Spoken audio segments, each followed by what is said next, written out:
have a right to call this movie James Bond, the Western sci-fi. The main character named Jake wakes up in the middle of the desert and finds a weird steampunk contraption on his arm. He also finds a picture with a pretty lady on it. Understandably, he tries to break the thing off his arm, but no matter what he does, it can't come off. A herd of men and their dog soon approaches. We gather that they're not nice people because they just happen to be carrying Native American scalps over their horses. They try asking what's wrong with him. Look here, Paul. Got an iron on his wrist. He's been shot. Could be done broke out of the hooscow. Might be worth bounty money.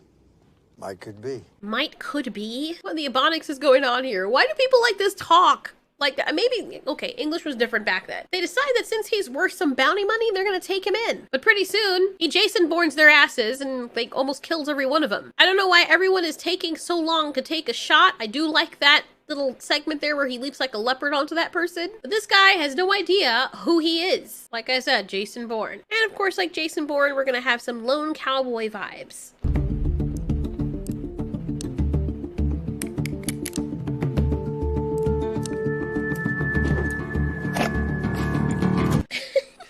Now, I will say this movie is pretty fun, but it is a dumb movie. It's fun, but it's dumb. The dog goes with this guy, understandably, because, you know, what else is he gonna do? Such beautiful scenery. I don't know, but the West, like the old Wild West, just feels like a huge giant was trying to bake a cake, and the batter got burnt up when he left it in there too long. Maybe that's just me. But it is very beautiful scenery. Look at that. It doesn't take long for him to find an old town. He rides in on a horse with a dog, and Red Dead Redemption's his way into the saloon, or at least someplace. He thinks he's alone and tries to tend to his wound. It is a very strange wound that he has, and the first thing he thinks is that he'd been shot. As he's trying to dress himself, somebody holds him up. He's in the wrong place. Turns out to be this guy that I've seen him before. Isn't he like a bad guy in some of the, I don't know. But he has that long horse face. But he definitely was one of the more likable characters in this little adventure, which means he's probably gonna die. Understandably, the guy asks him, hey, who are you? Are you a criminal? Are you a good person? There's only two kinds, because you know there's no gray areas. And James Bond says he doesn't know. I don't know that either.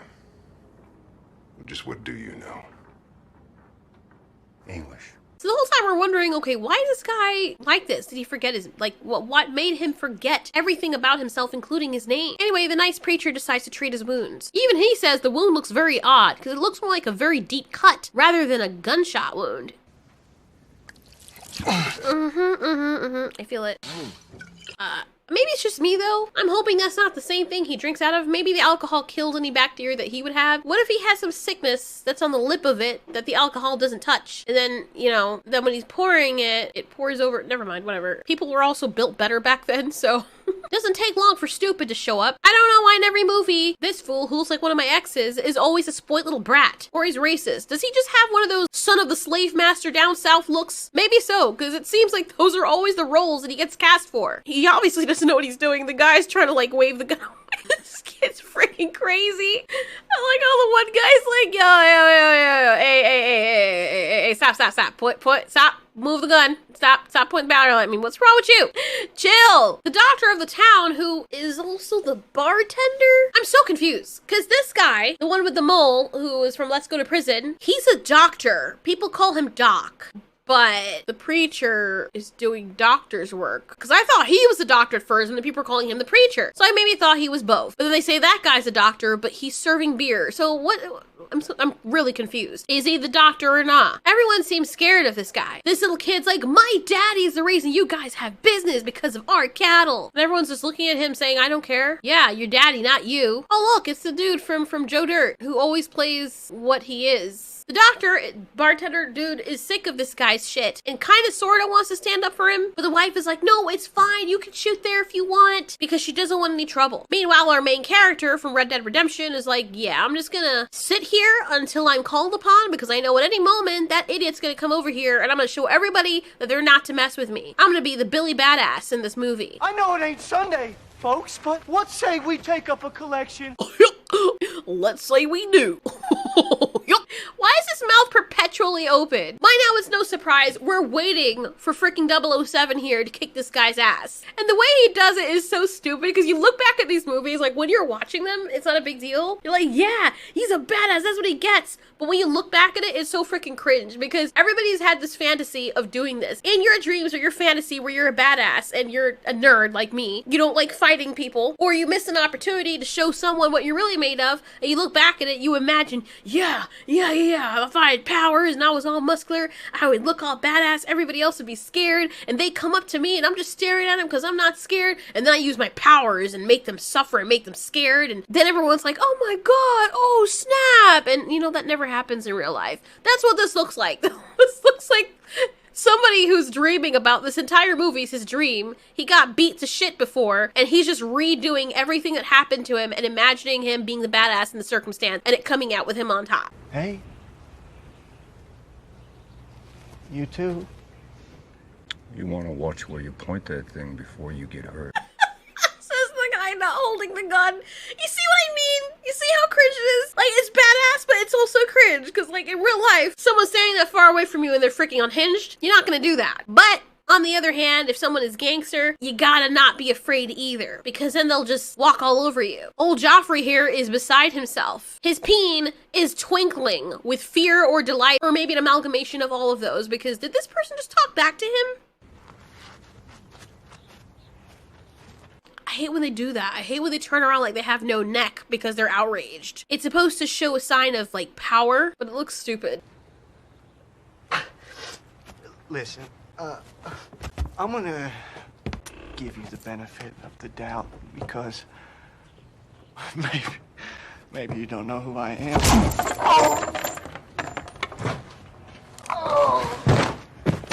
Oh my god. See what I'm talking about? See, tell me this doesn't seem like someone's freaking superhero fantasy. Here comes Wounded Knee. Wait, hold on.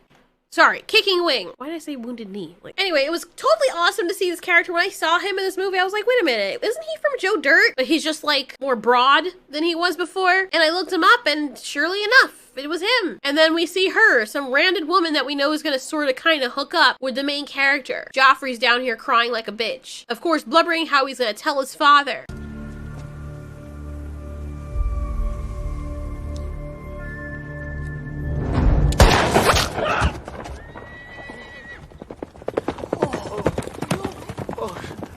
Where the hell did he come from? Oh, Jesus Christ. Anyway, this kid's in trouble. The sheriff comes up, you know, a little too late. Why didn't you come, sheriff, when this guy was shooting? Were you in Canada? Like, you heard this dude shooting nonstop for like half an hour, and now you come? Even though he is the boss's kid, the sheriff does have to take him in. Somewhere else, we see some cattle herders. Their boss is that kid's father. This guy goes to go take a pee, and sweet Jesus, could he be any more hick? I mean, seriously, it's like he's playing it the hell up so he can look as country as possible. Nah, excuse me, boys, I'm gonna go take a piss. Like, maybe people actually do really act like that, but it just feels like a caricature. He looks familiar too. Right as he's getting ready to lay an egg in the river, a bright light appears and incinerates all the cows and his friends.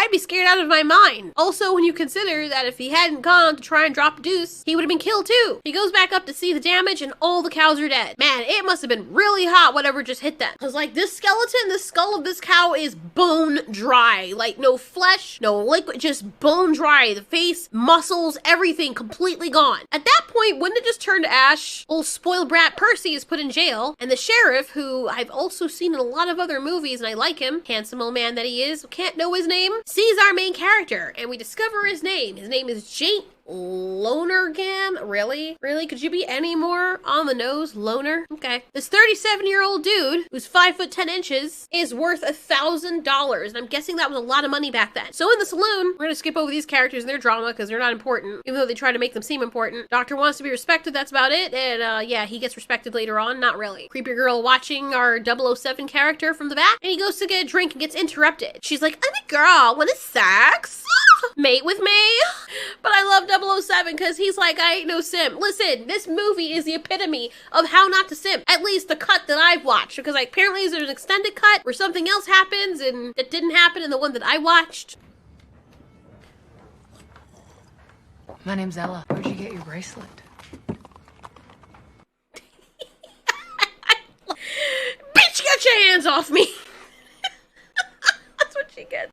And it's wonderful, it works. Because it only makes them want you more. Anyway, she tells him with her bedroom eyes that, I know you're looking for something, and I know you don't remember. She says she is too. And during this entire adventure, she keeps telling him, I can help you, while actually never telling him how she can help him or why she wants to. While they're talking, 007 uses his spidey senses to tell the girl to move away because he knows trouble's a-coming. The sheriff lets him know, hey, I know that you're a wanted man. Main character's like, you got the wrong guy. They don't listen to him, and then he's like, okay, I'm gonna beat everybody up because that's a great idea. As he has them dead to rights, he gets hit in the back of the head by none other than the person who wants to help him. Why did he fall so gently? That's not how people fall. Then she's like, he rejected me, so he deserved that. Let's be honest here, right? Like, we haven't thought of anything new. We haven't thunk differently. Our main character starts getting weird flashbacks. Bright lights, weird dinosaur-looking scorpion hands around his face, strange people looking up at whatever the hell's going on there. Everyone's eyes turning blue. He wakes up to find himself in prison next to this asshole who's been spitting on him to try and wake him up. Ready for the next badass moment? I'm gonna watch you suffer for a long time. And you thought that cheap shot at Pecker hurt, huh?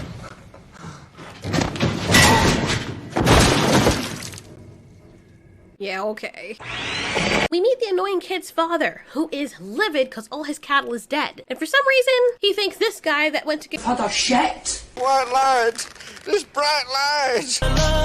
this guy is saved in the nick of time when one of his friends tells him that his son is in jail. At the jail, the sheriff tells our main character that, hey, this is who you are, and well, there's a nice bounty on your head. Well, that can't be me. The sheriff is about to ship the bad old gangster boss's son off to somewhere else because of all the crimes he's done. I mean, the guy he shot earlier was a deputy, and his father comes to the rescue. But before that, the sheriff puts James Bond there inside the cart with him, and this kid is freaking terrified. My ass. Sheriff, this is going too far. I was just fooling around. Then this bitch has the nerve to be like, I'm sorry I hit you in the back of my head, but I wanted you to stay here. And that didn't work out very well. Go away. Listen, I'm sorry, but I had no choice. I couldn't let you leave. Oh, well, I'm leaving now.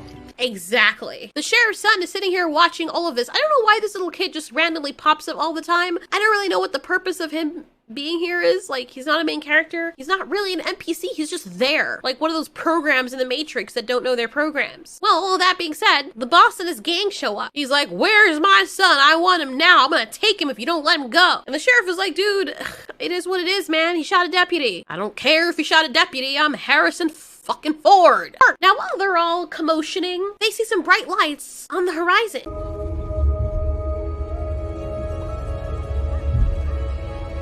Understandably, everyone is like, ooh, we're so amazed, but like, we're just kind of afraid too, but wow, what is that? If I see blinding lights coming towards me and they look like freaking fire, I would be intrigued too, but I'd want to be backing away, not within their line of trajectory, if you know what I mean. So our main character's little wristband starts beeping as these things get closer, like a truck backing up. Percy here is like, what the frick is that? Everyone is still standing out there waiting for something to happen. And this is the only part of the movie that I really, really enjoy because it's freaking spooky.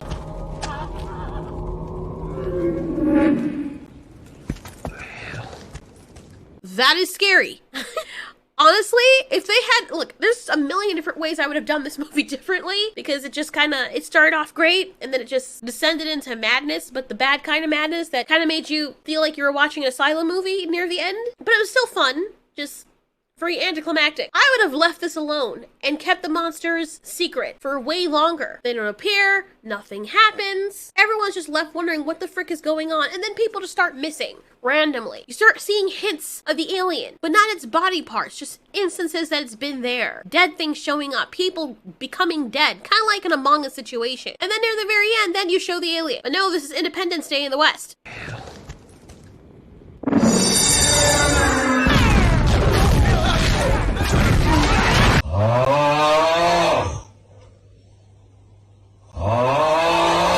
So there's blue lights and fire everywhere. People are getting blasted. Apparently these aliens have very bad aim. The girl's like, oh my god, but I don't really look surprised at what's going on. Obviously guns aren't doing anything. Then the doctor / bartender is telling his wife, look, I'm gonna come get you, hold on, as the horses are all whizzing by. And as she's about to run, she's trying to get to her husband, she gets lassoed into the air. Interesting. Obviously, these people are being abducted so they can get experimented on, and something tells me that the guy, our main character, had seen this before in his dream. That being said, maybe that's the reason why they're missing so many of the bombings, because they want to take most of these people to experiment on them. Weirdly enough, the thing that's on his arm activates. It's hardcore Henry, dude. He just now realizes, wow, this thing is a weapon of some sort, and I can blast it things to smithereens, you know, using it. It's obviously an alien device. So he's like, okay, I'm a badass, and I'm gonna use it, and I'm gonna, you know, take down the freaking alien ship. I'm the only one who took it down. But the alien's not in it. By now, the town is devastated, and a whole bunch of people are gone missing. Yeah, because I'm James fucking Bond. I know I call him main character, but he always does that look like he's a main character, like he's the freaking Terminator incarnate. Weird machine that looks very primitive. It's funny because they're aliens, and probably around our time, when we could have probably made stuff like this, people back then in this era of the human race will see something like this that's so new to them. But if these aliens came in the future and they had this technology, we'd beat them easy. So by the time the human race has evolved to be where we are now with computers and rockets and stuff, think about how much farther these aliens would have evolved industrially. Just interesting to know. The doctor's like, they took my wife. This time, Harrison Ford and 007 are gonna have to team up. Why does his face look like one of those freaking Amazon fish just swam up his peen? They hear the alien inside one of the houses. They have to track it down and kill it. Beautiful scenery. They also took the poor kid's grandfather, the sheriff. How can we survive against them? They lost their faith. Preacher over there is preaching, because you can't pass up an opportunity to spread your belief by instilling fear in people or utilizing the fear they already have. They try to treat their wounded. Oh, he's actually doing doctor work. Okay. Meanwhile, our main character goes out by himself to go investigate stuff, and the girl follows closely behind him and gets railed off.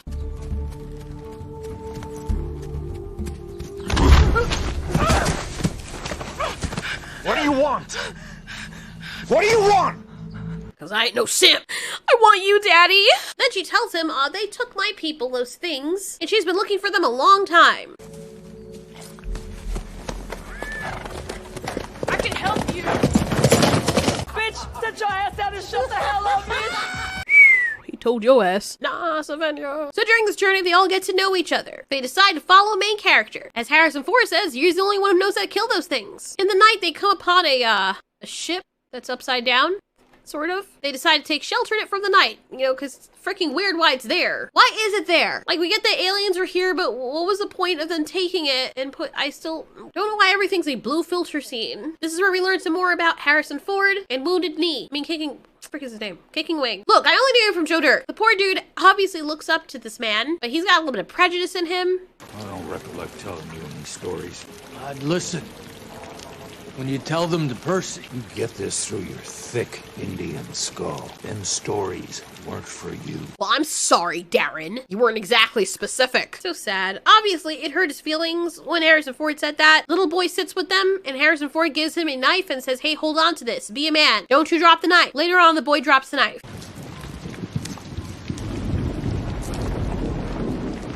We know who this scene is for. What in the creepy Joe app? You know, if a man was doing this to a woman sitting there looking all sexy and bathing all wet, it would be creepy. But because it's her, it's fine, right? I see you over there. Now you know what it's like to be wet. At this point, he just seems very annoyed. Like, okay, why are you following me? What is your problem? Do you know me or something? Then she picks up his picture with the woman there, who obviously was someone from his past. He quickly takes it, and throughout the entire movie, she's like, did you love her? Why is it your concern? He's already told you like once that he doesn't remember, and she's obviously very important. Why are you concerned about that? Oh, do you want to know if he's actually committed to that person? So he could penetrate your sweet walls without any worry of leaving back to her creaky ones? Okay. Anyways, James Bond's band starts beeping again, which means that the aliens or one of them is nearby.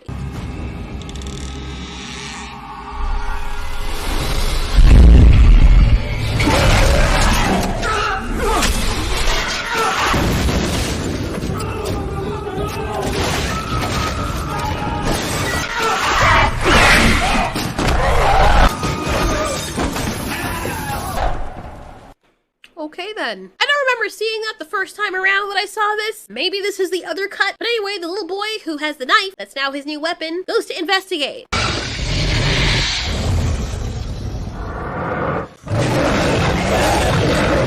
You drop the knife. Luckily, the monster monster opens up his body to reveal his fleshy inside, and then 2 hands come out of his chest area so he can feel the little boy. Because, you know, why the hell not? Then the preacher / doctor person shoots this thing, and it makes me wonder what would have happened if nobody came along. The alien didn't look like he wanted to kill the boy. He looked like he wanted to probably, you know, not kill him and do something. Look, I don't know, but I am curious as to what would have probably happened. Freaking ugly-ass grasshopper-looking thing. Why did they look like that? Why couldn't they make them look... Great. Well, it leaps away as soon as it recognizes the weapon on our main character. Unfortunately, the preacher is too injured. Rest on my breasts. Yeah. The poor preacher tells the guy, listen, it's not about who you were, it's about who you are now. That's all God cares about. Doesn't matter if you choked your ching-ching inside of children. Even if you did it 1,000 times, because you don't remember and you're deciding not to do it anymore, that's all that matters. You're a good person. It's so freaking logical. But it's sweet when you don't think about all the possibilities. Then he dies with those kind of deaths. They say a few words for him, everybody else runs off because, you know, time's of the essence, and there are people that might very well still be alive that need help, that were abducted. He's so sweet for wanting to do that. For the preacher, I want to fuck. Bitch, what is wrong with you? Thirsty ass. This is where Harrison Ford again reestablishes, do not lose your weapon. Keep it. Be a man. Doctor / bartender thinks that's a bit too harsh. And Kicking Wing over here is like, no, he really means well. I don't see how the guy is being harsh by telling the kid he needs to grow up and be a man. Just saying, doctor, maybe that's why nobody respects you. They track the alien's footprints. Beautiful scenery. Jesus, like wallpaper here. Scenery. Wallpaper. They're going along their merry way enjoying the scenery, and these people hold him up. My friend here, that old southern guy whose name I can never remember, but he's hilarious. He's like, boss? You're alive? Yeah, this guy apparently was a gang boss. And this is his crew. He punches him and asks him how many men they have, like he's playing along with remembering when he actually doesn't. His old friend tells him about 30. He asks his old gang people to take him back to camp, but he's not welcome there. See, there's a new leader who looks Irish. And he's like, no, you left us to go be with that. Boys aren't going anywhere with you, Jake. Hold up a second. What in the Abraham Persephone Lincoln is going on here, dude? How do you look You need your own movie, bro. If anyone ever needs a portrayal of Lincoln, this guy has got the job. Cause damn. You her? Am I who? The whore that Jake quit this gang for. What did you call me? How did you know? So obviously this is supposed to add some tension that apparently they're gonna hook up somehow. Jake is like, don't call her that or I'm gonna show you. Then everyone puts their guns up. Call her a whore again, it'll be the last word you ever say. Dude, but you don't know if she is though. Like when you first saw her and she approached you, you thought that's exactly what she was. So why are you defending her honor when you don't even know if she deserves to be honored? Like, just saying, that would be kind of hilarious if the guys are all like, but Jake, she is. We've had her several times before. And then he looks all awkward like, oh shit, oh well, what do I know? But they end up beating him up. He apparently took their gold and cheated them. So, understandably, since they all did that last job together, he wants their gold back. Jake owes them that. But Jake said the aliens took it, which they did. So, you know, he should go to ask them. Then he draws his weapon, the alien weapon, and I'm like, why didn't he do that before?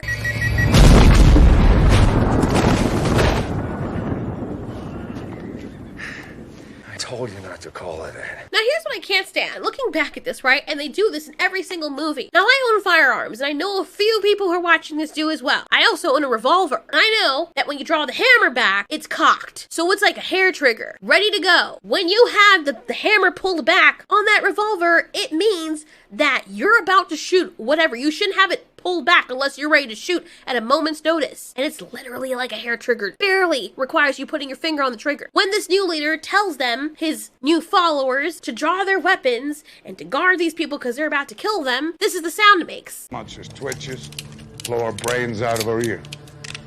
That's the sound of them cocking back or pulling back the hammers on their revolvers. N'est-ce pas? They have their revolvers trained on this woman. That means that if she moves, they shoot very easily. Doesn't take much. Kill the whore.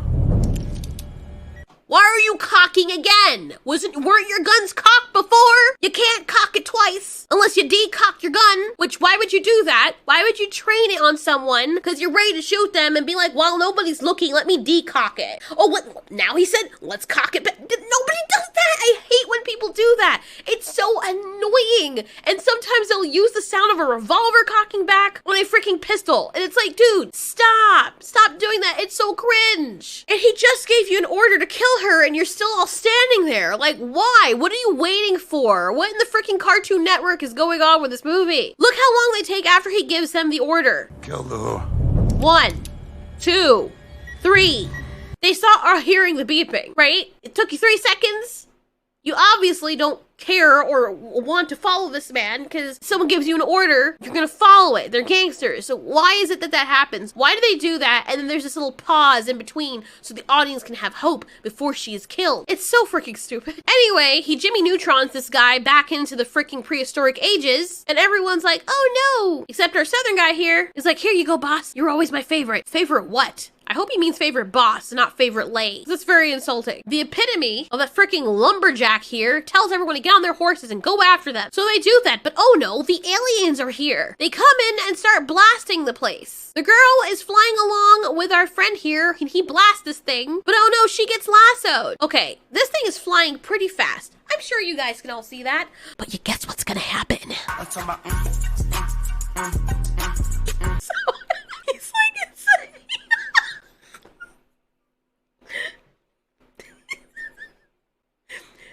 His horse, like, I can't even describe. Aliens flying, but for some reason it flies really low. Like, it's challenging him.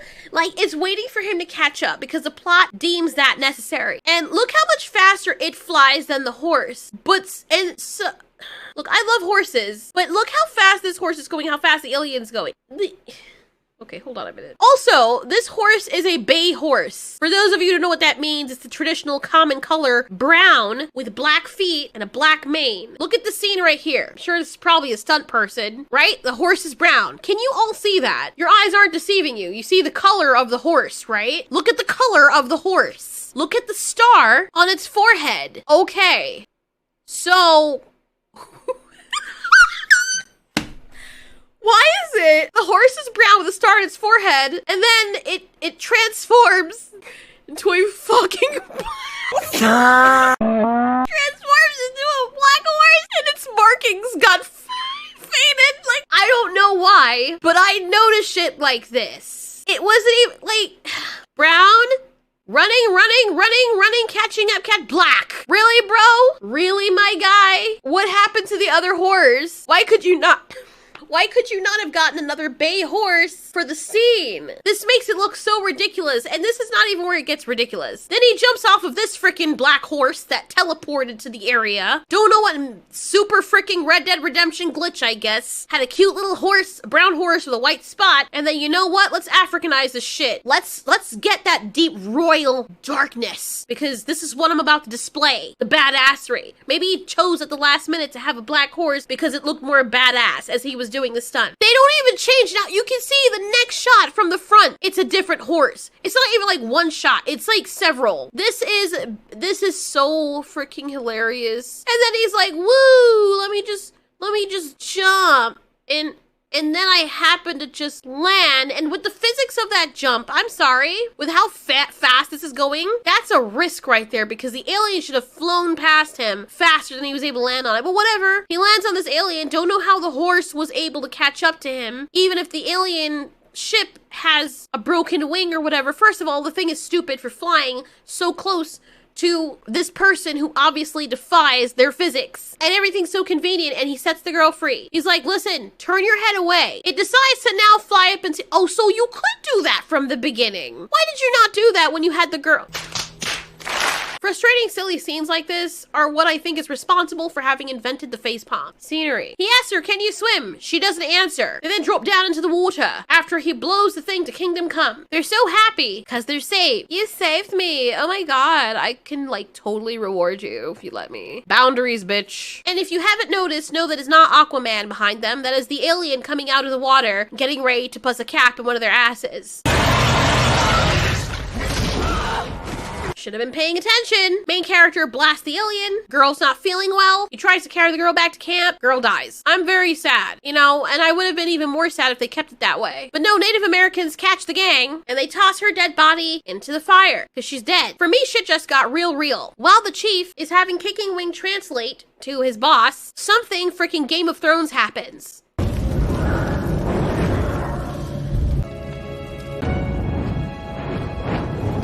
The Unburned Breaker of Chains. Although this movie might have come out with this idea first. Nah, I don't think so. Phoenix rising from the ashes is something that's been done to death already. Hot woman dying and then coming out unburned from a fire with her clothes completely off, I think is a modern thing that happened in like the last decade. Everyone feast your eyes. Then she goes to the main character. Like he's the only one who matters.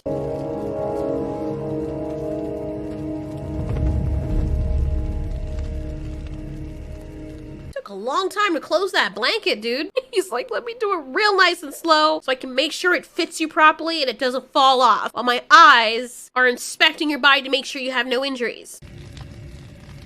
I'm sorry, but I couldn't tell you. No, you're not, bitch. Why couldn't you tell him? Look how many people died. You know, it probably would have helped if you let people know. Maybe just him, not even everybody else. You trusted him enough to want his help. I mean, that's really important. Need to know information. While all this is going on, everyone quickly forgets that this freaking alien woman just came back to life through the freaking fire. We're like, oh, well, whatever. Native Americans probably like, we see this shit every day, so you normies, this is probably new to you. But even still, all of this, they're not willing to work together and put aside their differences. Both of these men, very proud. We can find them. He knows where they are.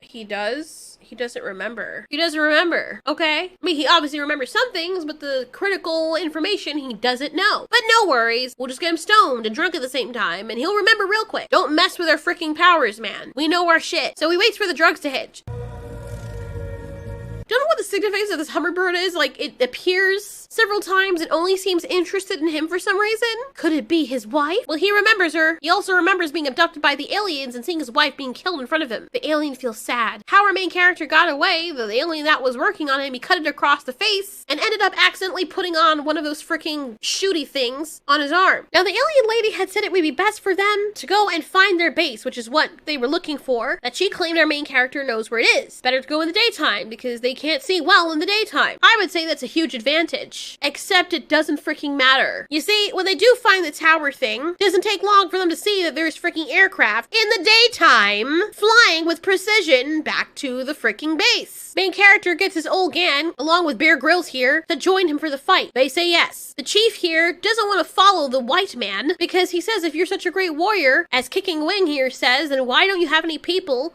to follow you into battle? And then we see main character coming back with the gang. Good thing too, because they thought he forsook them. They plant bombs, and funny enough, these aliens start pouring out of the tower. Piccolo the Dickanese. It doesn't seem like some of these aliens have any problem seeing in the daylight, as that other woman said. She completely misguided them. And as a result, they kill a whole bunch of people and horses. Meanwhile, main character and girl go inside the tower through a back way. Here we see them harvesting as much gold as they can. This is the reason why they came to the planet in the first place, to get gold. Because just like it's rare for us, it's also rare for them. Maybe even rarer for them since they had to come all the way here to get it. Some of the aliens even have guns as well. I don't know why all of them don't. People start erupting into pools of blood. Their weapons clearly are not working. Kicking Wing dies, and Harrison Ford tells him that he's the son he always wanted, which is what Kicking Wing always wanted to hear. Jesus, head is huge. Dude, like, damn. My head is freaking tiny. Like, my head next to his head looks like a freaking bookshelf, especially since the last time I saw him. That was honestly very sad. Chief comes up to him, doesn't console him, doesn't say anything, but everything he needs to say is in his eyes. Without even saying anything, lets him know, I'm sorry for your loss. You obviously really cared about that boy, who was a member of my people. Not his tribe, but kind of the same tribe. So because of that, because you actually see us as human and you respect us, and you're not some cold-hearted, prejudiced asshole, I will ride with you into battle. And you don't know it, but he says it in this little stare.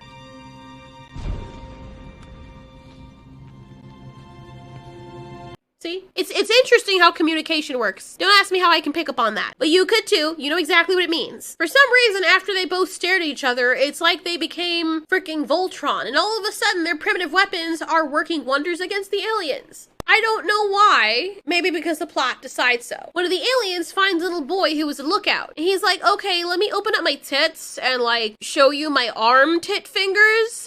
This time the boy doesn't hesitate for very long and remembers he should use his weapon. Why is he taking off the little boy's clothes? He's like, no, stab you in the freaking humming heart, dude. Because that makes sense. One thing I didn't understand. Yes, it's very clear throughout the movie these aliens do underestimate the humans. A lot. Understandably, because the aliens are stronger. But then there was a line in the movie where they said that the aliens were abducting people to study their weaknesses. If they were underestimating the humans and seeing them as insects, as the freaking girl said, why would they be trying to study the weaknesses? Maybe they're different factions of the aliens, the warriors and the doctors, and the ones who are like, we want to study them. And the other ones are just like, please. We don't need to. She's like, listen, stop thinking, because I need that device to self-destruct so I can blow up this thing. But he doesn't know how to take it off by stop thinking, because how do you stop thinking?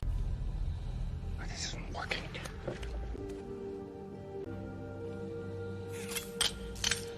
Bullshit. If that is all it takes for it to fall off, technically, you're not ceasing to think. Now you're thinking about puss. You're still thinking. So all it takes to disarm someone is to kiss them or get them aroused. Literally, by that logic, all I have to do is freaking slap you in the face real quick or do something shocking like grab your knonos and your weapon will just fall off. How convenient. I feel like they wrote that in just to have those two kids.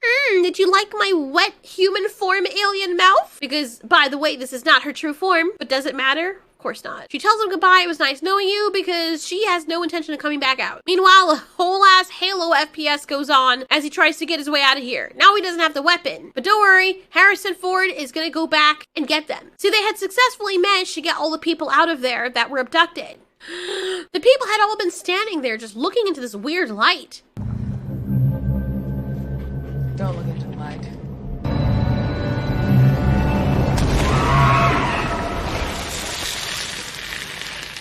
Told you not to look into the light. Well, why didn't you do that before, Longneck? Everyone gets out except for the girl, Ella. But it's okay, because she's reached the core. She's gonna destroy them before they go back and get more of their friends. She uses the little device that the guy had, and she knows how to use it, and decides that I'm gonna blast myself to smithereens. And there's no coming back from that. Oh, I didn't even get laid.